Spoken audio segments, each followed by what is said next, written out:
So this is not Game 5, it's just a filler to hide the result of the match. Basically banter from outtakes and editing cuts, just to fill the space. Anyway, so that'll conclude the end of this league for as far as my rounds are concerned. Top 8's still to come, and we're going to record that. Yeah, I'm not going to do anything about round 10. I played against Tim Fondham, but we played over Cockatrice, and it was a bit of a mess. Like, I'd never played Cockatrice before, and there was lots of stuffing around, and I never played JP's Storm deck once, which was a list I'd submitted, and it was a mess. Yeah. Anyway, I'll hopefully see you guys for the top 8. Maybe we'll try and get it live, we'll see. I'll collaborate with Games Laboratory, and yeah. Alright, ciao.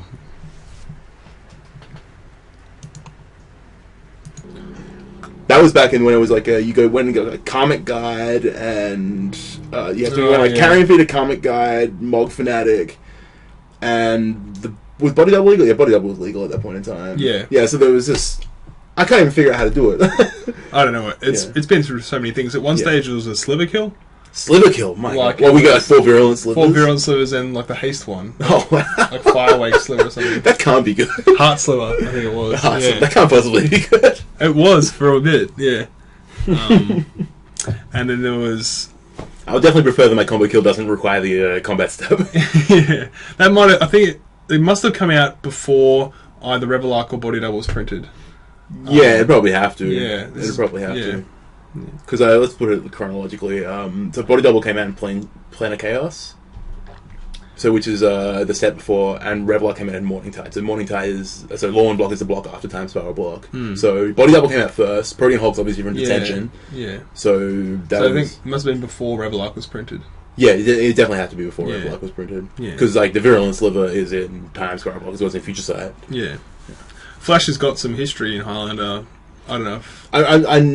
You should probably tell the story because I think I know it, but well, basically, when Protean Hulk got printed, the combo was enabled with Flash, and the deck was sweet.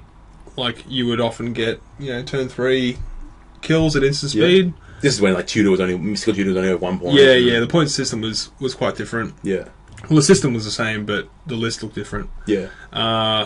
And this is kind of just when metagames was not that old, and the Highlander scene was building, and the Flash deck scared a few people away because they weren't expecting to play a combo deck in this casual format. It was a degenerate combo deck. I mean, it got instantly banned in Legacy as well for the same reason. Yeah. You can't have formats where every single player in the room is playing the same deck. No. Yeah. Anyway, so for the players who are familiar with Highlander, like at the time, you could beat Flash. Yeah, you just have to adapt, right? Yeah, play the right sideboard cards. Yeah. Like there had to be instant speed or graveyard hate with like almost a 0 cost activation. You have to do it on turn 1, basically. And you don't want to be able to hold up. You don't have to hold up mana the whole game, otherwise you stone rate yourself. So you would never play Relic of Progenitus or you have to play Tornwise Crypts. Exactly. Forget Ferryman Card. And people didn't do that. They expected to be able to interact with it normally.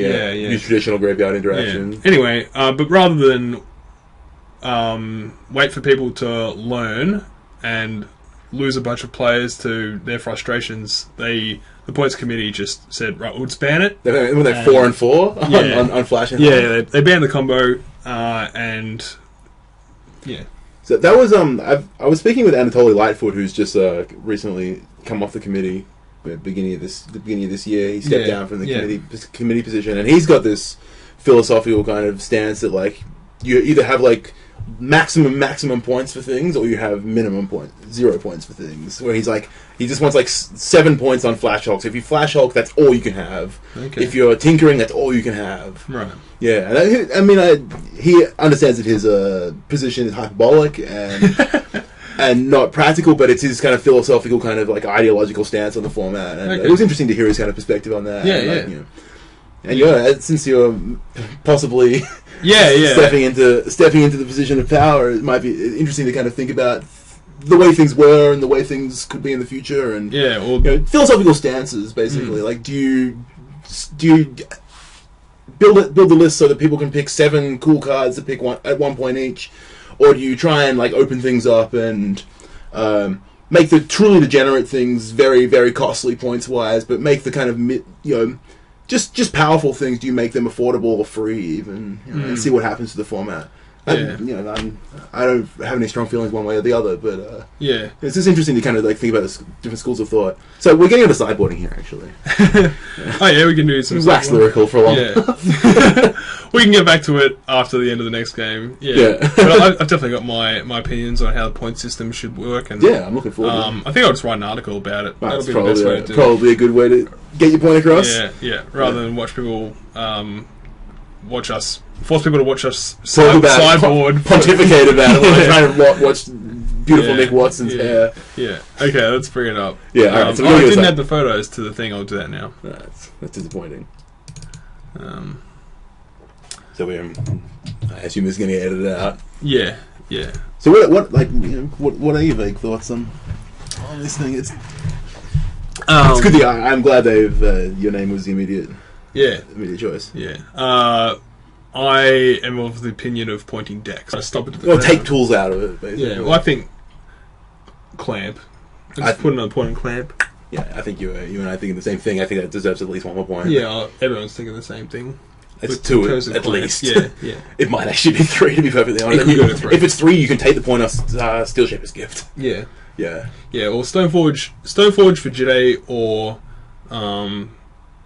Steel Shapers for Jide is worth 0 points. Yeah, I mean, I don't even see Jide as a particularly impressive card, but like I don't play decks that get impressed by Jide. But fine. So spending an extra mana or 2 to find Jide is not worth. Yeah. You know what I'm trying to say? It's not worth a point. Yeah, exactly. Like a 4-mana Jide isn't like the most insane degenerate thing in the world. The problem is going to get clamp. Yeah, well, the reason why the white guys were pointed, the Steel Shapers Gift and Stoneforge, was because only white aggro decks were viable because they were the only colours that had access to the tutors. To reliable Jide. So non-white aggro decks were unplayable. Yeah, you couldn't play like, red black beatdown or whatever. Correct, because you didn't have the tutors for clamp. Yeah. So, but if you put clamp high enough that people are disincentivized to play it, like you don't just like auto play it in your like beatdown deck. Exactly. Yeah. Then you could like you commit to playing it in your like elves deck. Yeah. Well, then you could put the 2 white tutors to 0. Yeah, I think. That might be a way to go. I would start by taking like one off Steel Shaper's Gift. I think Steel Shaper's Gift is an embarrassing card to point on it, to be perfectly honest. Yeah. I think like, it's got a point on it because it what's the word? Promotes diversity. Yes, no. In the aggro decks. Yeah. No, I get why. It's like why they tried to ban Wild the Cattle, though. Exactly. It's why they tried to ban Wild the Cattle. It's the same thing. Yeah. It's the same thing in modern. Yeah. So you have like a vaguely kind of like modern, like you're thinking somewhat similar to this modern ban list, where you just kind of like, if a deck's like good for too long, you're like no, and like pull a card out from it basically. Yeah. So you can't ban things outright in this format, but you can disincentivize them. Yeah, well, you don't. I think Skullclamps are one of the most powerful cards in the format. Like, definitely. Easily, and like the fact that it's 1 point is completely crazy. Well, I mean, Isaac's deck is playing it, and he's a combo deck. Zoo plays it. Yeah. White Weenie plays it. White Weenie plays it. Every single deck that has a creature in it like plays it. It's free. It's 1 point. Yeah, it's Anyway. It's 2 points to have 2 as well. You go play Mystical Tutor. Yeah. Stoneforge Mystic. And Trinket Mage. Yeah, Trinks for it, yeah. Trinket Mage is in contention too. Really? That's interesting. But I don't see many people going to get like Lotus with it, which is a shame. Yeah, I know. I've never seen that. That'd be cool though. Yeah. Go get LED and Oriok salvages people. We want to LED balance someone. Ooh. Do you play LED in your Tings deck? Your balancing act deck? Yes, I do. Cool. Alright. Add the photos. Oh, Nick's only got 1 sideboard thing. So how can we work it in? Oh, we just have all 3 photos there? Let's put all 3 in. Yeah. Elaborate troll. Yeah, I'm trying to like fight the trolls a bit, but this one's funny. Yeah.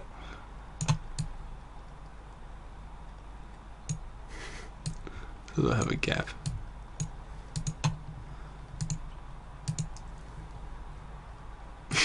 Old Fleecy.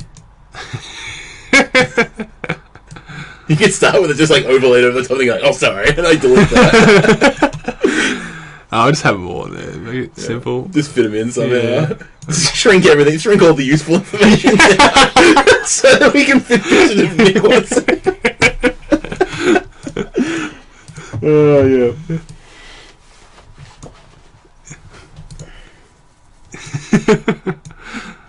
I just imagine him giggling away. Just getting a little salty about it. Did you see the sneaking show page today where Nick Nick's accidentally spam posted he posted the same thing 3 times about one of the spoilers, and Ray just did it 3 times immediately back to him, and then Sam Lloyd did it. Then Nick was really annoyed. He's like, "Fuck off, guys! I just accidentally did this." And just 8 people just spam the message. And Nick deleted his own post. That's so good. I love doing that. I just love when I just love when let's get upset about this thing. That'll make him stop. Yeah, I understand you're trying to get away from the trolling though. Yeah. I like the idea of sideboarding out Nick Watson in Fleeceman Lion. Oh yeah, we could do that somehow. Oh, that's actually looking like down here. There's a mirror plane here, a plane of symmetry down the middle. Let's chuck it in down here. Just copy this. Yeah. And then out Nick Watson in Fleeceman Lion. Oh shit! Don't want to leave that. No, you want to keep that stuff intact. Yeah. Nick sideboarding for game 3. Yeah.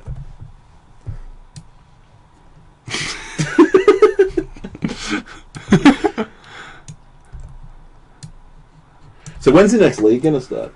Well, they got to do the top 8 first. Of course, yeah. So maybe in a month's time, I imagine. Yeah, probably. They're gonna change the structure as well, aren't they? Yeah, because they fucking well better. Because it looked like it was pretty garbage. Yeah, it was you could play bottom place, so you could be first and in contention, and play against a guy who's X5. You versus a guy who's X5 and doesn't give a fuck, and he's just playing some ridiculous brew for lols. Yeah, or he's just fuck, I can't be bothered, I'll scoop you. You scoop you, yeah. So then there's then there's the other guy on the same amount of points as you, and he gets put against someone who's serious, and it's also in contention. Completely different. Yeah, I think you just have to play Swiss pairings. There's a reason Magic tournaments are paired on Swiss pairings. Exactly. And especially when the payouts are so top heavy, you absolutely have to make top 8. Yeah. And it's just fundamentally flawed. Yeah. I'll just up the sides here. Ooh. Yeah, well, it could have saved us all this time if I had just done it during the day, but I was distracted. It's alright. Delete that one.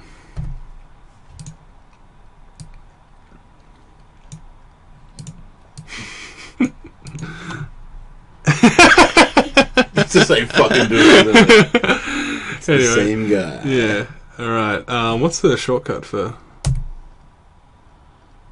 Yeah, I think it works okay. The matchup will play out as lopsided as those 4 games would indicate. No, it shouldn't really. I don't think it really should. Yeah, I don't think it should. But I think it's very interesting. It's insanely powerful when it draws Flash. Yeah. Insanely powerful when it draws Flash. I'm not sure if Birthing Pod's even good in that deck. I don't know. The chains are so kind of, sparse that, you just... There's, 2 2s and 2 4s, and... I guess it's an end game kind of deck, but maybe I'd like to see maybe it'd be cool if maybe his pod is better if he has Deceiver Exarch and he can go up the chain more rapidly rather than going 1 turn 2 into 3, next turn 3 into 4. If you could go if you could turn Lotus Cobra into Academy Reactor on the 1 turn, maybe that's some power. Maybe that's got something going for it. But obviously he spent a lot of time working on this deck. Yeah. And he knows what all the spots are for. Yeah. He's got a plan. Yeah, I don't know. I mean, there's nothing I'd really say I would cut. He obviously wants a bunch of 1-drop accelerants. Yeah. Yeah. He could cut... I think he's his 60th card is Absence Pilgrim. I would want another land in there, though. I'm not happy with 22 lands. I think I would turn the Ancient Tomb into a Coloured Source at the very least. Yeah. Yeah. and like Pilgrim could be the extra land. Yeah, just what, like 23 lands. Just the next Ravnica dual land deal. Yeah. It's interesting though.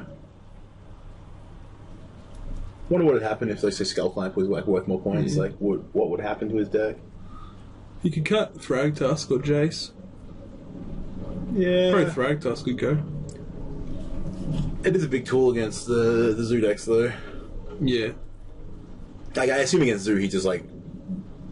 I guess he keeps his combo in because he just want to like nut draw them. But, definitely. Like, Yeah. You also want to kind of play the kind of value game. Yeah. I mean, is Revelark just as good as Thragtusk in a lot of situations? It's not as good as Thragtusk in a bunch of situations, I don't think. Because no life gain. Yeah, I think the 5 life is just super important. Yeah. If this deck doesn't actually beat down as well as I thought it might, I thought it would be a better mid-range deck than it is. It's actually a lot more all-in on comboing than I guess I expected, I think. Like, Malirapod is definitely a mid-range deck. Like, it definitely has a beatdown plan. Whereas this is a bunch of 1/1s and then, like, a bunch of kind of, like, targets for your, like, convoluted Hulk combo. Yeah. I think it still beats down. Like, you put the equipment on your guys and they actually become creatures. Yeah. Does he have Batterskull in his sideboard? He doesn't. It's interesting. I thought that'd be, like, a natural kind of, like, thing to sideboard in. When you're like, so for your Stoneforge.